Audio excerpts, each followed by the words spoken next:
Olá pessoal, tudo bem? Então, vamos começar a aula de hoje. Bem, o que eu vou falar de hoje é uma continuação da aula 1, que hoje iremos falar da segunda lei de Newton, que é a chamada também lei da dinâmica, como é o título da aula de hoje, certo? Que é o nomezinho que a gente dá. Pois bem, na aula anterior, certo? A gente havia visto a lei da inércia. O que a lei da inércia dizia? Que o corpo em movimento tendia a se manter em movimento, Que significa o quê? Livre de influências externas, um corpo segue a manter seu movimento, em MRU ou manter-se em repouso, certo? Mas bem, o que ocorre quando há uma interação, certo? Quando esse corpo sofre uma mudança no seu movimento. Bem, nesse ponto a gente diz que ocorre, uma força, certo? E bem, o que é uma força aqui para nós? É nada mais que um tipo de interação, certo? E essa interação vai causar o que no movimento? Vai causar uma mudança de velocidade, Então, falar de força é falar em mudança de velocidade, em variação de velocidade, certo? Isso aqui remete ao quê? Remete à ideia da aceleração, que a gente viu lá na aula de MRUV, certo? Então, quando um corpo, recebe uma força, ele sofre uma aceleração, uma mudança de sua velocidade. Tá? Eu já vi com vocês também que o que uma aceleração pode provocar num corpo, é sempre com relação a quem? Com relação ao vetor velocidade, que pode causar uma diminuição, um aumento, com questão ao módulo, ou uma mudança de direção, que a gente pode chamar aqui de curva, que é o movimento circular daí então, certo? Então, sempre que um corpo tiver tendo sua velocidade, seu vetor velocidade mudado de algum jeito, seja em módulo, direção ou sentido, é provocado sobre esse corpo uma força. E o que a lei da dinâmica diz sobre essa força? Que a força resultante sobre um corpo, ou seja, uma força resultante, ela é igual ao produto da massa desse corpo pela aceleração que ele sofre, certo? Então, o que ocorre, Junto com a aceleração, agora a gente já tem a ideia de força resultante. Então, o corpo, sempre que sofreu uma aceleração, é porque está recebendo a força de algum agente externo. Ou até mesmo, sempre que algum agente externo estiver aplicando uma força em algum corpo, se for essa única força, vai provocar uma aceleração, no corpo que está sofrendo esta força. Então, a ideia principal aqui é que força ela se relaciona à aceleração, Então, para haver força, tem que acontecer um desses três fatores, ou dois até deles, com o meu vetor velocidade, certo? Tanto que a gente diz que no MRU, que é o movimento retilíneo uniformemente variado, que é o movimento cuja aceleração é constante, bem, como a velocidade não muda aqui, nem módulo e nem sentido, nós dizemos que a força resultante nesse corpo que está nesse tipo de movimento é zero, ou seja, uma força nula, Então, essa é a ideia principal de força. Tem que haver mudança de velocidade. Se não houver a mudança de velocidade, não há força acontecendo sobre esse corpo, Ou não há força resultante, que já vou falar sobre esse R que eu estou colocando aqui, Certo? Mas bem, se tratando de força, a gente tem a unidade de medida, tá? A gente tem a unidade de medida de força, A força resultante em sua unidade, ou até melhor, a unidade de força para o contexto geral, qualquer tipo de força, bem, como massa no sistema internacional é o quilograma e a aceleração é metro por segundo quadrado, uma força seria medida dessa forma aqui, a grosso modo, usando unidades do sistema internacional, quilograma metro por segundo quadrado, que em homenagem a Isaac Newton, que formulou as leis, certo? É utilizada a letra N, de Newton. Então, qualquer força aqui que a gente for trabalhar vai ser medido em newtons. Tá? Então, sempre falaremos em newtons de força, unidade de medida de força, certo? E E neste caso, a força resultante, a gente diz por quê, né? Porque se eu pensar, fazer aqui, se eu pensar num corpo, tá, em algum ponto do espaço, e ele está sob a influência de mais de uma força, né? F1, F2, tá?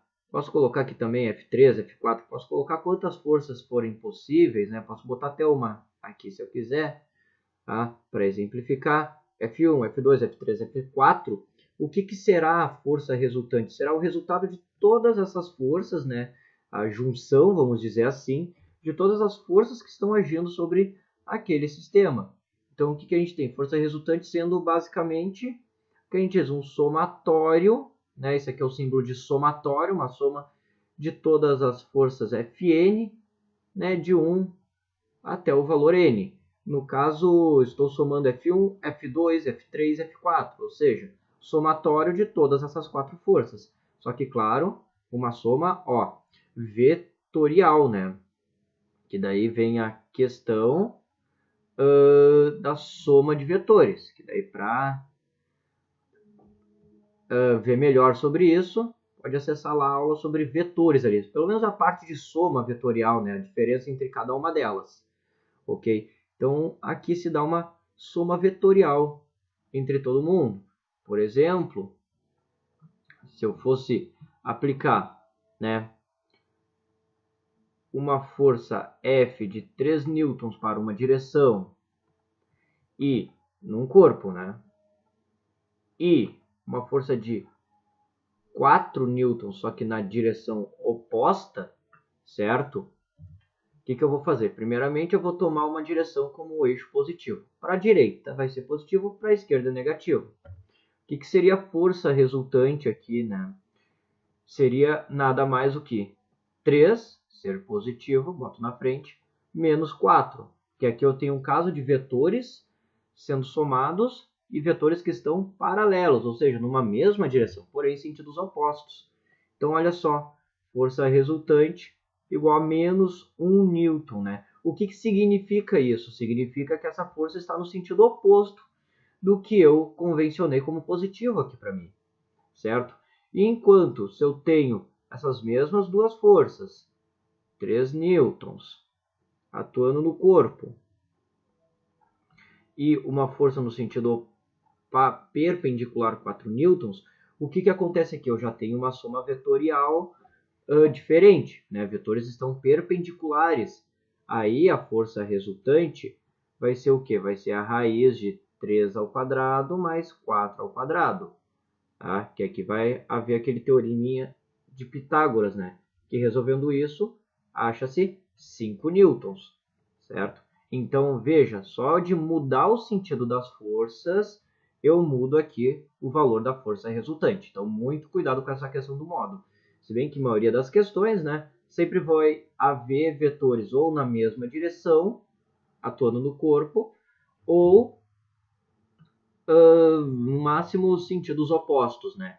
Pouquíssimas vezes acontece uma situação dessas, mas é importante analisar lá a questão da soma vetorial, né? Que não só com força, né? Mas temos vetores em toda a área da física praticamente, e aqui apenas um ponto, né? Falando da força resultante. Então, o que eu posso dizer, né? A resumo, que aqui a força resultante que eu escrevi como produto da massa pela aceleração, eu posso também dizer que ele é nada mais do que o somatório das n forças, de 1 até n, né? Isso aqui é só uma forma de eu abreviar, né? O que seria o quê? Por exemplo, F1, opa, já estou trabalhando em módulo, F1 mais F2 mais F3, né? Tá? E por aí vai. Que eu posso ter n forças. A n é um número qualquer, certo? E sempre lembrar a questão vetorial, né? Que é até uma outra situação, que pensando-se em vetores, a força resultante vai ter uma direção e um sentido igual ao do vetor aceleração, pois como a diferença entre eles é só de massa, e massa é uma grandeza escalar, e uma grandeza escalar sempre positiva, não tem como ter uma força resultante, por exemplo, numa direção e aceleração na outra. Isso está errado. Aceleração e força resultante sempre atuarão na mesma direção e sentido. Só mudarão em módulo devido à questão da massa, né? Ser um valor escalar, uma grandeza escalar, certo? Então, isso aqui, algumas coisas se tratando de força, claro. Temos outros vários fatores, né, que podem influenciar, mas aqui só citando, explanando o que seria a ideia de uma força resultante, que é o produto de massa por aceleração e que também é o somatório de todas as forças que atuam naquele corpo, ok? Então temos aqui a ideia principal do que seria o que? A segunda lei de Newton, né? Então, bem, trouxe aqui junto na aula dois exemplos para a gente fazer, né? Dois exercícios da URGS, anos diferentes, para tratar dois pontos sobre essa questão da força. Dois exemplos práticos aqui só para a gente ver, analisar de início, né? Claro, tem exemplos mais complicados que veremos mais tarde, né? Mas olha só, um dinamômetro, tá, em que foi suspenso um cubo de madeira encontra-se em repouso sobre um suporte rígido. Nessa situação, a leitura do dinamômetro é de 2,5 newtons. Uma pessoa puxa, então, o cubo verticalmente para baixo, fazendo aumentar a leitura do dinamômetro. Qual será o módulo da força exercida pela pessoa sobre o cubo quando a leitura no dinamômetro for 5,5 newtons? Bem, essa é uma questão fácil, tá? Só para a gente ver o que acontece. Então, o que ocorre? O dinamômetro ele é um aparelho que serve para medir a força-peso, né? É basicamente formado por uma mola, e ali é colocado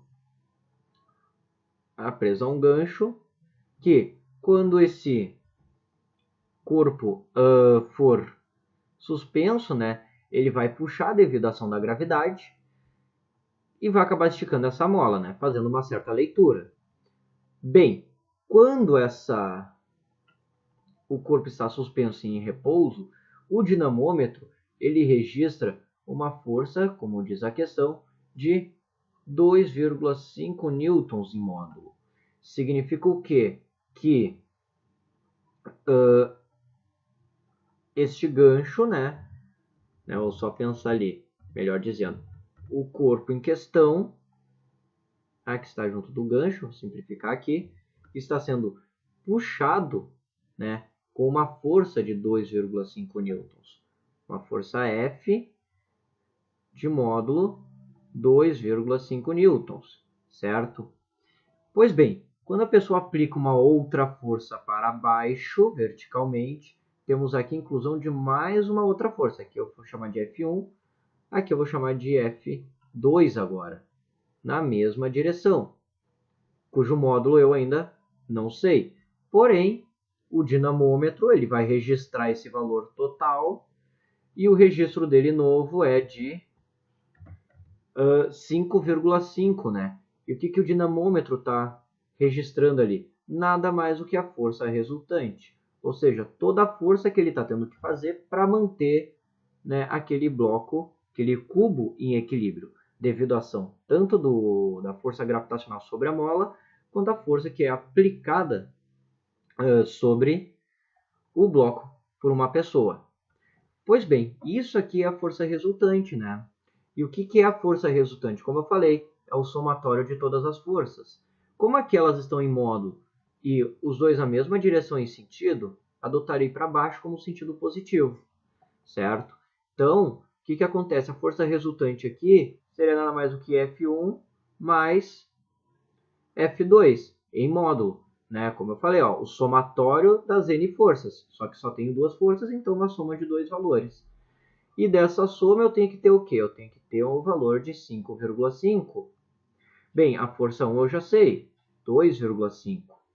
A F2 é que eu ainda tenho que descobrir, que é a força que a pessoa está aplicando, que é isso que a questão está pedindo. Bem, como 2,5 está somando, passa para o outro lado subtraindo. Então a gente faz uma simples subtração aqui, né? F2 vai ser 5,5 menos 2,5, o que vai dar uma força de 3 newtons. Né? Logo, ficamos ali com a resposta na letra C, certo? Vou só fazer um xizinho aqui dessa vez, não é vídeo resolução. Isso aqui, então, é uma questão que trabalha o quê? A ideia da força resultante como um somatório de forças, certo? Pode se misturar com a segunda lei? Claro que pode, mas aqui é apenas para explanar, né? A primeira e a segunda forma de se ver força resultante. Né? Para ver mais situações, pode ver as videoresoluções lá de leis de Newton, né? E daí tem bastante coisa lá já para ver, acessar, tentar fazer as questões, ver as resoluções, para te ajudar nos estudos, né? Para o vestibular. Pois bem, a segunda questão aqui diz: aplique-se uma força de 20 newtons em um corpo de massa m. O corpo desloca-se em linha reta com velocidade que aumenta 10 metros por segundo a cada 2 segundos. Qual o valor em quilogramas da massa m? Pois bem, aqui agora então, ó, estou relacionando força em newtons, né? Força resultante, ele diz, aplica-se uma força. Então eu tenho apenas uma. Então a resultante vai ser apenas essa força de 20 newtons. Tá? Que eu disse, é a soma de n forças. Se eu tenho apenas uma força, beleza. Não tenho que fazer soma, apenas usar o valor. E aplicado a um corpo de massa m. Eu estou relacionando massa e quero saber esse valor. Então eu tenho que usar a segunda forma, que a força resultante é o quê? Massa vezes a aceleração. Certo? Que daqui, ó, que eu vejo? Que a massa vezes a aceleração tem que ser igual a 20 newtons, certo? Os dois aqui estão me representando o mesmo valor. Só que, claro, aqui tem um porém, que eu tenho que encontrar ali o valor da aceleração. E daí eu utilizo as equações da cinemática, né? Da definição de aceleração, onde a aceleração é o quê? A variação de velocidade pelo intervalo de tempo, que é dado na questão, né? Ele varia a velocidade em 10 metros por segundo em 2 segundos, ou seja, uma aceleração de 5 metros por segundo ao quadrado. Vou fazer mais aqui embaixo, para conseguir aproveitar aquele espaço, né? 5 metros por segundo ao quadrado. E bem, faço essa substituição aqui, ó. M, que é a massa, vezes 4, ó, agora tem aceleração, igual a 20 newtons. Claro, a questão pode dar aceleração direto, né? Aqui ele fez de uma outra maneira. E bem, esse 4 que multiplica passa dividindo. Tendo aqui, então, a massa sendo igual ao quê? 20 divididos por 4, que vai me dar, então, 5. Como a unidade é Newton e a aceleração metros por segundo ao quadrado, né, eu tenho o sistema internacional. Então, a massa sai expressa em quilogramas, certo? Que é a resposta da outra. Então, eu tenho ali 5 quilogramas, que no caso ficaria na letra A da então, né? Então, aqui dois exemplozinhos práticos, fáceis, né, ligeiros aqui, só para demonstrar como é que funciona a aplicação, uma das aplicações, né, um pouquinho mais básicas e formulísticas, da segunda lei de Newton em alguma questão. Aqui a ideia da força resultante, né? Veja aqui, se anteriormente estava fazendo 2,5, com a adição da força, adicionando mais 3 newtons, bem, a leitura vai ser agora 3 newtons a mais. E aqui a questão da produto massa pela aceleração, né? Que é a ideia da terceira lei de Newton. Lembrando, tem uma outra questão, tá? Que a massa, o fator massa, ele entra aqui como sendo o quê? Uma espécie de resistência ao movimento, né? Resistência à inércia, ou quantidade de inércia, que eu já vi cair em algumas questões até. Ok? Ou seja, quanto maior a massa, para fazer uma mesma aceleração, maior a força. Certo? Que daí a gente poderia até escrever massa como sendo uma razão entre a força resultante e a aceleração que ele sofre, né? Então, para uma massa cada vez maior, teria que ter uma força cada vez maior também, né? Ou uma aceleração menor, certo? Que ele entra como uma resistência. A quantidade de massa é o que vai dar diferença. Então, muito cuidado ali para a gente entender essa ideia de força resultante, né? Porque nem sempre uma força pequena vai produzir uma aceleração pequena. Se for uma massa muito menor, né? Então tem que ver esses fatores, que daí veremos na próxima aula quando for falar da terceira lei de Newton. Certo, pessoal? Bem, espero ter ajudado vocês. Quaisquer dúvidas, possam nos comentários ou mandem para o e-mail abaixo, certo? Desejo a vocês bons estudos e até a próxima.